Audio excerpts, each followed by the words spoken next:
Here's a 1933 Rolls Royce fuel tank that we cleaned for the Vintage Underground. So you see what it looks like before, and then video showing what it looked like afterwards. Here's a look at this gas tank we just finished up for a local shop here in Eugene called the Vintage Underground. We clean lots of stuff for them: cars, fuel tanks, miscellaneous parts.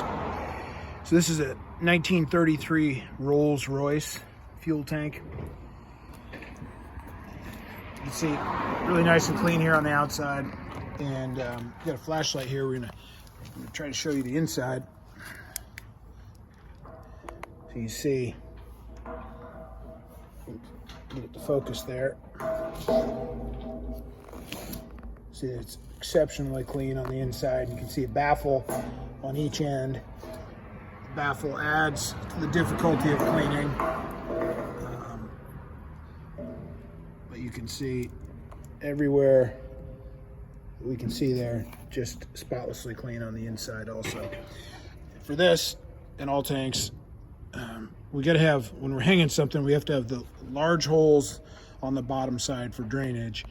And then depending on how we can hang it, we have to put a little vent hole. In this case, it's a 1/8 inch hole up here on this side. So when we're hanging it from the forklift, it's going to go into the chemical, the large hole down, filling up from this other end, filling up this way, and then getting all the air, or as much as possible, to come out the one high point on this end.